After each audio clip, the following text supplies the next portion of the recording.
found DeFrancesco, who sits at the top of the board right now, fastest of the 3 rookies that have gone out. So lap 1 was good. Heard you say lap 2 is a little dicey, but how did you feel about your run overall? Overall, really happy, very strong. I think when we tested here, a week ago, we thought we were decent, but we knew we needed to make gains, and I think we came back and straight off the truck, we rolled off fairly strong, and I think we knew what we needed for qualifying, and I think we were very close to overstepping, but overall we had a strong car from all the 29 crew, and happy to finally string out a good solid qualifying run. I think that's been eluding us, so now to finally be able to deliver that for not only myself, but them and all my sponsors on board is hugely rewarding, I think. You're the first of a handful of other Andretti cars that have to go out yet. So what's your role now to be the helpful teammate for the rest of your teammates? I gave my feedback on the way, and I don't know if you guys caught the radio, but so they'll do what they do with my feedback, and we'll see where everybody stacks up. But overall, I think we have quite strong cars here. All right, DeFrancesco fastest right now. He sits 5th right now after that run from Takuma Sato. So, I know you've been working on the race car and your racecraft all day. What's the challenging part of getting your head around this racetrack and turning fast laps here? Just learning this track. I mean, last time I was here was in, I think, 2001. So it's been quite some time and in a totally different car. I didn't love the balance of the car in practice. Had some real issues getting into turn 3. We made some great changes there that helped me, and I was able to find some pace and confidence versus what I had in practice. So I just need more laps. I had the luxury of testing Iowa before we went there and raced, and that it paid off very nicely. Here, I think I'm up to 50 laps now. Is my lap count, and just need more laps to really find my groove around here. All right, thanks, Jimmy. Thanks. You climbed aboard that you weren't entirely comfortable with your race car this morning. Was that better? Quite honestly, no, it's the opposite. I think I got a lot of slide actually, had a tail landing and quite a bit.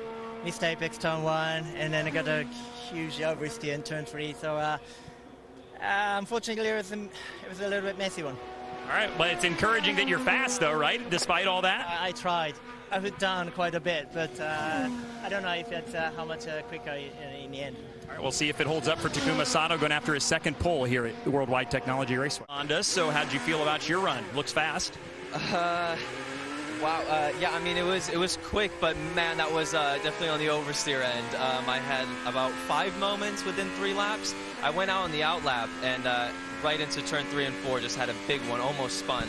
And I was like, you know what, tires are still getting up to temp. It's fine, I'm going to still stick with it. And then went next lap into 3 and 4 and again had another big moment. So yeah, I think we went a little bit overboard with the setup, but all in all, we managed to keep it together and still put a pretty good time in. Well, your teammates said similar things, so I guess it's good if you're battling the handling and the cars still seem to be at least somewhat fast, right?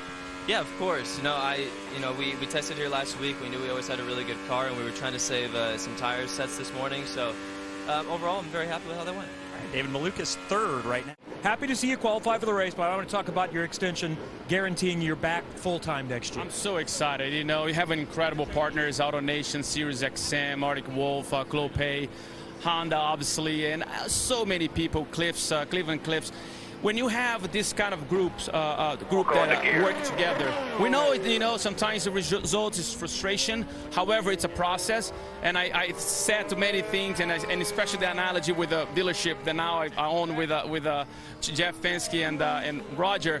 Sometimes you put something and you might lose money in the first year. That's what's happening right now. We're going to be success in the future, and I'm really counting on it. And I'm so glad that we're able to get an agreement, everyone, and now move forward. Mike Shank said, hey, he's going to get number 5. He's got a chance at it, and we wanted to be with us, Dylan.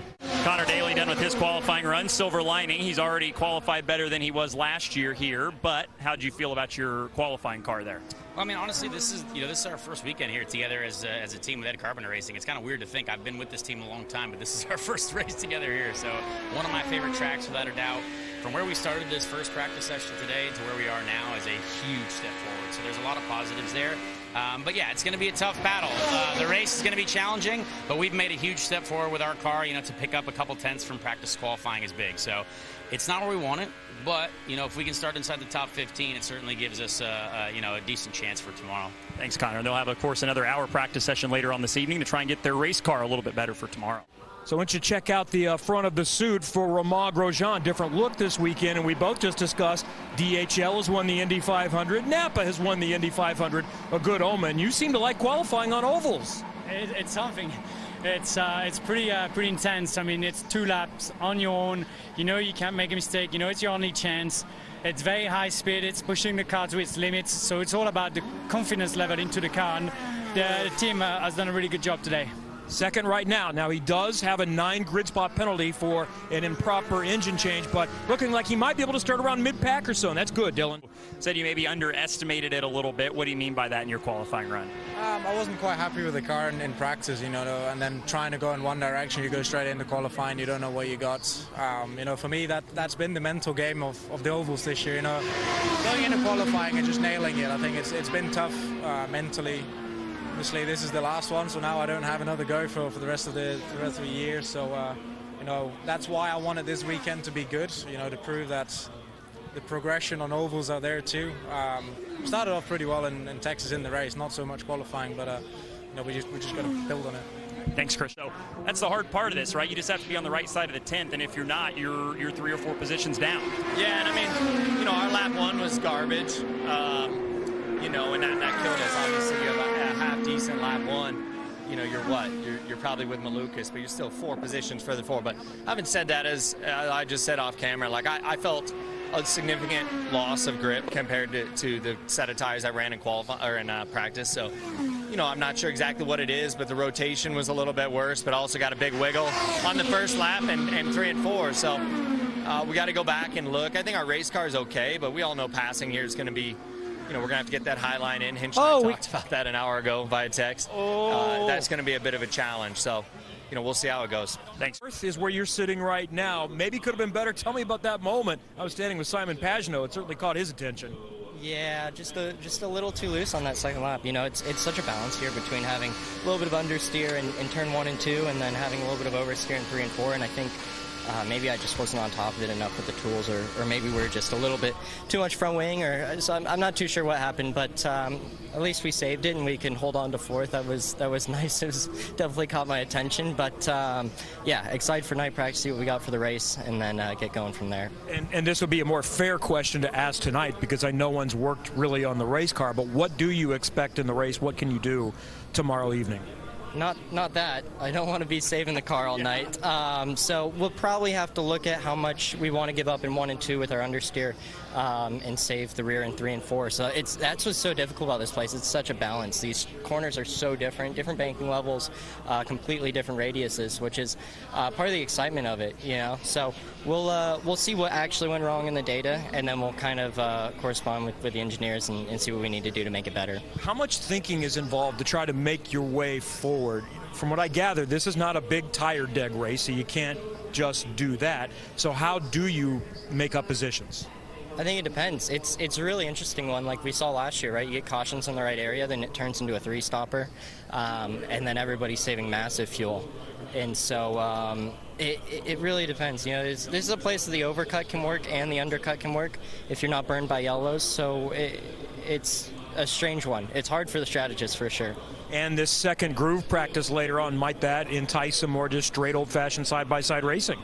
I sure hope so. I mean, that's like been the goal with this package, is to get these cars to where we can run a second lane. You know, we've only been able to do it at Iowa so far with these new cars. So it can work. Hopefully it doesn't rain and wash all that rubber away that we do today, but it can work. And all we really need is just that half a car width, just to get the outside of the wing into some fresh air so you can cut back under them in turn 2. But I'm looking forward to it. Hopefully it works, and I'll be trying it tonight for sure. All right, thank you, Colton. With all the Andretti Autosport drivers right there together and some good product placement. Well done. Yes, thank you. Yeah, I mean, we're all the same, right? Within hundreds, and the car's nice to drive, so that's encouraging. It's just we're missing a little bit of that pop, you know, for the ultimate pace. But the car's easy to drive, so that's encouraging for this afternoon and tomorrow. And you know, I think the team's done a good job. Obviously, all the cars are the same, so we'll just try and learn what we can as a group and see what we can gain going forward. So you're going to be in this session to try to bring in the second groove coming up. How much will you venture up top? I'll try it for sure, but like we're also not going to risk the race car. You know, it's a good car, so we'll try it. We'll do our part to see if we can bring in some sort of lane 2. yeah, we'll just have to wait and see how realistic that actually is. Thanks, Al. So what are you thinking as you watch that? And I think you kind of looked at that and almost, oh, that's a big number. Yeah, I mean, I feel like I went a little too conservative on my run. There was a bit more grip available. So, yeah, I just think I was a little too conservative on lap 1. But, yeah, that's a full mile an hour quicker. That's pretty stellar. I'm sure Joseph and Will are going to be right there. So, yeah, hopefully we end up top 5. I think top 5 starting here is we can do some good work from there. I know the race car is different, but does that bode well that you're telling me there's more available in the car for the race? I mean, for the race, it's going to be different because it's going to be race running. There's going to be traffic. Yeah, it's just it was quite different to the morning, right? So you don't really know what to expect, and the problem is, as we saw with Felix, you get a little too greedy and it's going to bite. So it was more important than putting in those 2 laps solidly rather than taking a big risk. So yeah, we'll see what we end up. But I guess the worst we can end up is probably going to be 7th, I'm assuming, because we were 7th to go. So yeah. Yeah, if we're starting in the top 5, I think we can work from there. It's a track position race. Thanks, Pato. At least you helped the teammate. Is that part of it? When you go out first, you're kind of probably at the mercy of them learning. Yeah, look, Joseph's one of the best on ovals we've ever seen, so as a teammate it's difficult, but when you go out first, you get in a balance for everything and sort of feeling it out for the guys, and at the end of the day, I felt like we did a really good job in the Odyssey battery Chevy. I feel really strong. As long as we don't go backwards, which is the main thing qualifying, we've had a good run. So yeah, this will set us up well for tomorrow and see what we got. Paul? If I could have done a better first lap, I think for sure. The car was really capable there, as you saw in the second lap.